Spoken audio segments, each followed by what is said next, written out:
Bonjour tout le monde, pour ceux qui ne me connaissent pas, je suis Mélodie, je suis médium.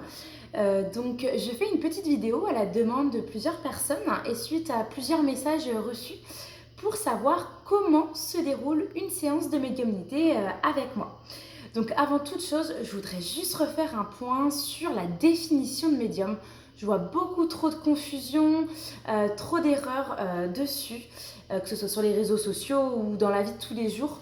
Un médium et un voyant, ce sont deux choses différentes. Malheureusement, des voyants s'appellent médiums et des médiums s'appellent voyants. Alors déjà, si vous rencontrez ce problème-là, c'est que ce sont à mon sens, deux mauvaises personnes, des charlatans peut-être, des mentalistes ou toute autre chose, mais sûrement pas voyant ou médium. Donc un médium est quelqu'un qui communique avec ce qu'on appelle l'au-delà, qui communique avec les défunts, avec les guides, les anges, etc. Un voyant lit l'avenir, donne l'avenir. Donc ce sont quand même deux choses différentes. Un médium peut être voyant, un voyant peut être médium, mais d'un point de vue général, sans offusquer de grands médiums, grands voyants qui seraient éventuellement les deux, d'un point de vue général, un médium reste dans sa catégorie de médium, un voyant reste dans sa catégorie de voyant. Général. Après, faites attention à ce que vous pouvez voir sur Internet. Voilà, un médium veut dire milieu intermédiaire. C'est l'intermédiaire entre deux mondes. Donc, un médium qui lit l'avenir, non. Next. Un voyant qui communique avec les défunts, non. Donc, faites attention de ne pas vous tromper de personne si vous souhaitez trouver un médium ou un voyant. Donc, me concernant, dès que vous êtes en consultation avec moi, ça se passe comment? Eh bien, il y a les 10-15 premières minutes où on s'installe tranquillement, on prend un café au besoin, on se met à l'aise et je prends le temps d'expliquer ce que je vais raconter un petit peu dans cette vidéo, comment je fonctionne, ce qu'il faut faire, ne pas faire, etc. pendant la séance. Donc, la personne est assise tranquillement, elle a plusieurs feuilles et un crayon pour écrire tout ce qu'elle veut pendant la séance, tout ce que je peux lui raconter, chaque détail qu'elle voudrait noter. On peut également me filmer si les personnes souhaitent, je n'y vois pas d'inconvénient, je n'ai rien à cacher. Et donc j'explique que je vais travailler avec mes trois clairs, donc clairvoyance, clairaudience et clair ressenti. Donc comment ces trois clairs se définissent-ils? Eh bien donc la clairvoyance, c'est-à-dire que je vais voir des images, des vidéos, pas de mes yeux externes, c'est-à-dire que je ne les vois pas comme je pourrais vous voir, mais je vais les voir dans ma tête. Donc on va vraiment prendre l'image. Par exemple, si je vous demande d'imaginer une voiture, une pomme, tout ce que vous voulez, vous allez, hop, vous la représenter dans la tête. C'est exactement comme ça que je vois, que j'interprète les images que les défunts et autres peuvent me donner. Ensuite, il va y avoir la clairaudience, donc je n'entends pas pareil de mes oreilles externes, mais j'entends à nouveau dans ma tête. Donc même chose quand vous lisez à voix, dans votre tête un livre par exemple, c'est exactement cette voix qui est dans ma tête. Il faut savoir qu'il n'y a pas de nuance entre mon mental et ce que je peux entendre ou voir. D'où la difficulté parfois pendant des séances où on peut un peu s'y perdre si on laisse un petit peu trop le mental prendre le dessus. Et la dernière, le dernier, le clair ressenti.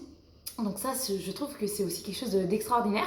C'est-à-dire que le défunt ou les défunts me font ressentir physiquement, réellement, des mots, MAUX, qu'ils ont pu avoir ou la cause généralement du décès. Parce qu'on commence souvent comme ça. Donc par exemple, un Alzheimer, le défunt va clairement me faire une perte de mémoire de quelques secondes, mais je vais me rendre compte que je perds la mémoire, de façon à comprendre que c'est un Alzheimer. Un arrêt cardiaque, paf, je vais avoir un gros pic au cœur, je vais sentir que je fais un arrêt cardiaque, clairement. Bien évidemment, c'est bref, mais j'ai vraiment la douleur et le ressenti bref. comme un arrêt cardiaque. Pour par exemple, le coup du lapin, je vais vraiment avoir la sensation d'avoir un choc très violent à la nuque et je peux avoir en plus l'image d'un lapin ou d'une voiture pour comprendre le message plutôt du coup du lapin. Par exemple, quelqu'un qui était parkinsonien, si je dis pas de bêtises, qui avait Parkinson, voilà, et ben je vais me mettre à trembler tout simplement. Voilà, quelqu'un qui a des problèmes respiratoires, je vais avoir des problèmes à respirer. Et voilà, tout ça se voit physiquement, réellement. Donc, comment va se dérouler la séance? Déjà, la séance est assez longue. Il faut savoir que je prends beaucoup mon temps. Je suis un peu longue aussi, un peu au démarrage, et le temps de prendre connaissance de chaque défunt, parce que je ne fais pas qu'un défunt forcément. Je prends absolument tout le monde qui voudrait interagir lors de la séance. Donc la séance dure entre guillemets entre 2 et 3 heures. On est à peu près sur 2h30 de séance approximativement.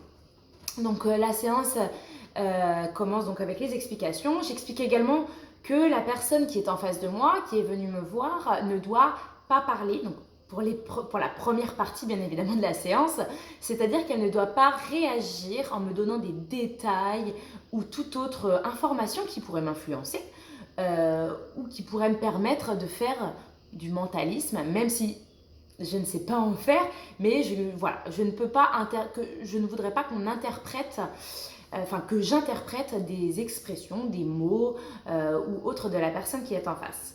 Donc pour ça, la personne doit répondre seulement par oui ou par non et détailler seulement lorsque je lui demande de détailler, si je n'arrive pas à approfondir quelque chose, si j'ai besoin de détails par rapport à des choses qui m'arrivent voilà, dans la tête et que les défunts me donnent. Ensuite, du coup, je me mets moi dans ma bulle. Clairement, je ne regarde quasiment jamais les personnes qui sont en face. Ce n'est pas un manque de respect, c'est juste que je me mets dans la bulle et justement, je ne fais pas de mentalisme. Il faut savoir que je vois mieux les yeux fermés. Voilà, c'est ce qu'on appelle le troisième œil, c'est pas pour rien. Mais voilà, je suis plus concentrée, j'ai beaucoup plus de choses quand je suis dans ma bulle, les yeux fermés. Et ensuite, donc la séance va commencer. Les défunts se présentent d'un point de vue général par leur cause de décès et ou les mots MAUX qu'ils ont pu avoir à la fin de leur vie ou pendant leur vie, de façon à ce qu'on les reconnaisse. Et puis j'ai également l'identité père, mère, ami, frère, père, proche, ami, enfin voilà. J'arrive à savoir après qui est avec nous. Donc comme je disais, je peux avoir plusieurs personnes en même temps. C'est ça qui peut être parfois déroutant, surtout au début, le temps que j'apprenne à prendre connaissance un petit peu avec chaque défunt. Il peut y avoir 5-10 défunts s'il faut, hein, j'accepte vraiment tout le monde. Donc tout le monde peut parler en même temps. Donc c'est ça qui est difficile, on peut passer du coq à l'âne, hein, on peut passer de Jacqueline à Michel à Odette, à Marie et à Jean-Paul. Donc voilà, chacun peut prendre la parole un petit peu en même temps et des fois on peut un petit peu s'y perdre. Donc au départ, c'est pour ça que c'est un petit peu long de façon à ce qu'on regarde un petit peu chaque personne, voilà, et que j'essaie de canaliser un petit peu tout le monde qui voudrait interagir. Ensuite, donc il y a 3 séquences, on va dire, dans ma séance. Donc la première, comme je disais, où je vais donner tous les détails possibles. Donc les défunts vont donner des mots, des phrases, des détails que les personnes vont donc reconnaître. Voilà, ça peut être vraiment des choses, si je puis dire, banales, mais la personne qui sera en face, bien évidemment, reconnaîtra pourquoi le défunt me donne ça. Donc en fait, ça va être une avalanche, une multitude de preuves, de détails qui vont prouver que les défunts, ils sont bien toujours là, présents, dans un autre monde, invisible, en tout cas non visible par nos yeux, mais qui sont toujours là, présents, qui sont également présents dans des moments qui sont importants pour nous, des événements, mariage, enterrement, anniversaire et autres, en nous donnant des détails précis du présent, du passé, voire même du futur, de la personne qui est en face. Donc il y a vraiment plein de choses qui peuvent être données, Donc même des choses que la personne ne connaît pas. Hein. On n'est pas du tout sur de la télépathie. Les personnes qui repartent peuvent vérifier ensuite des choses auprès de leurs proches de façon à vérifier si ce que j'ai pu dire était vrai. Et ça s'avère vrai la plupart du temps. Ensuite, la deuxième séquence, où on est sur la séquence émotion, la séquence un peu mouchoir, où là on va être plus du tout sur juste des mots, des détails, on va être sur des phrases, sur du discours, sur des mots doux, des non-dits. Voilà, on retrace un petit peu ce que les défunts ont envie de dire, envie de transmettre. Et vice versa, hein, bien évidemment, et la personne qui vient. Donc voilà, ça va être la séquence la plus émotive de la séance de médiumnité. Et faut savoir que donc, je pratique également l'écriture automatique. Je suis je suis à l'aise avec ça. Et il y a beaucoup de défunts qui préfèrent l'écriture automatique. Quand j'arrive pas à capter les choses, généralement, je prends le stylo et hop, ça sort directement. Il faut savoir qu'il y a des personnes, des défunts, qui ont une préférence à l'écriture automatique plutôt que par les visions qu'ils peuvent nous envoyer ou les mots qu'ils peuvent nous donner. Des personnes qui étaient plus à l'aise peut-être avec le stylo déjà dans la vie ici terrestre physique si je puis dire. Il y a des personnes qui n'étaient pas à l'aise avec les mots, à dire les choses, mais plutôt à l'écriture. Et ça on le retrouve également dans les séances de médiumnité avec certaines personnes. Il faut savoir que les défunts restent tels quels, hein. Alors avec une évolution certes, mais on garde la personnalité, on garde notre personnalité, on garde nos traits de caractère, et c'est grâce à ça aussi qu'on reconnaît les personnes. Les personnes, des fois, il en faut très peu pour les reconnaître, parce que ça peut être un mot qu'ils pouvaient dire tout le temps, un tic ou un bruitage qu'ils pouvaient faire, un geste également qu'ils pouvaient faire. Et moi, je vais le reproduire naturellement parce que il n'y a pas une incorporation complète, mais voilà, ils vont essayer de parler à travers moi, et forcément, il y a des gestes qui vont sortir plus facilement, ou des bruits, etc. Ensuite, la dernière séquence, c'est la séquence de discussion, de partage, où là, il va y avoir vraiment un échange entre la personne qui est devant moi et le ou les défunts, avec des questions-réponses. Donc voilà, la personne en face de moi me pose les questions, le défunt ou le guide, hein, peu importe à qui on s'adresse, peu importe la question, répond, et je retransmets tout simplement la réponse. Donc voilà, il y a un gros échange ici sur la fin de la séance. Et il faut savoir que pendant la séance, donc un petit peu plus vers la fin généralement, après il n'y a pas de généralité non plus, chaque séance est relativement différente, on a une séquence voyance, donc je me dis pas voyante du tout, sauf que ayant la capacité à discuter avec donc les défunts, les guides, les anges, etc., forcément, la voyance, c'est les guides qui donnent toutes les indications du futur et autres.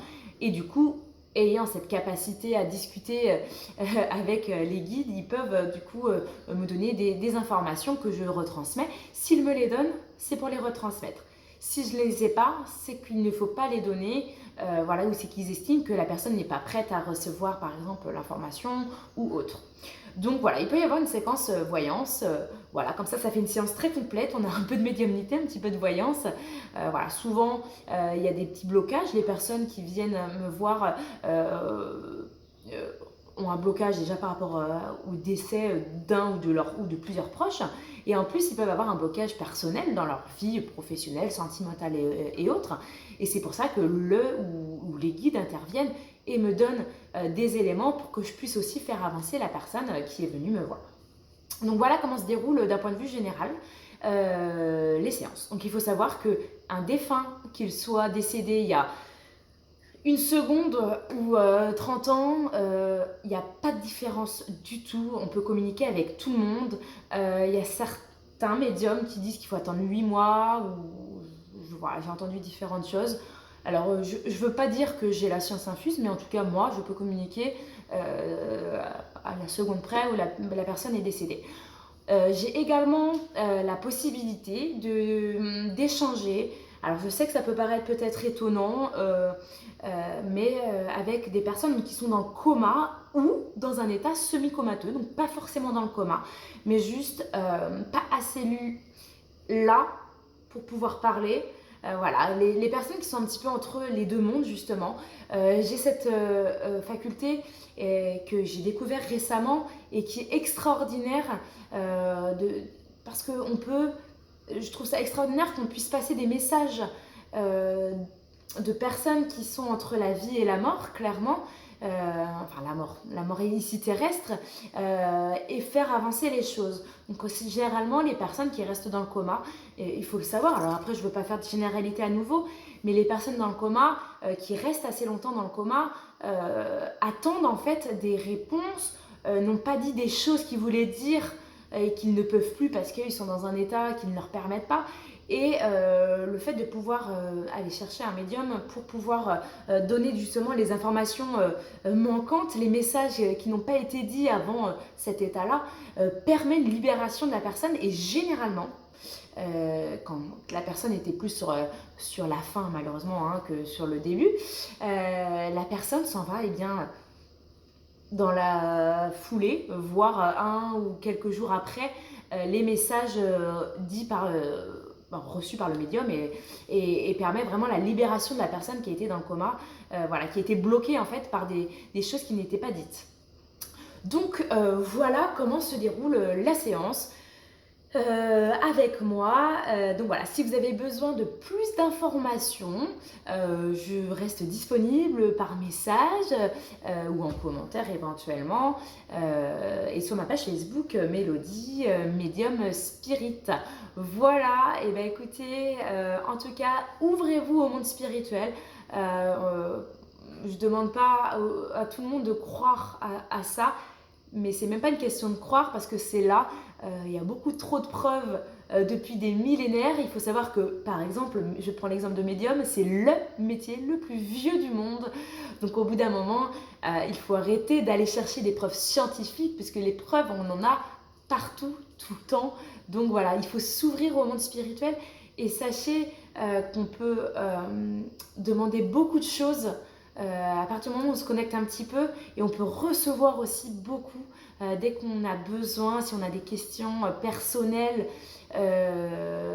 des interrogations, on peut demander de l'aide et on en reçoit. Mais bon, pour ça, c'est un autre sujet et ça méritera sûrement une autre vidéo. Voilà, en attendant, prenez soin de vous et restez connectés.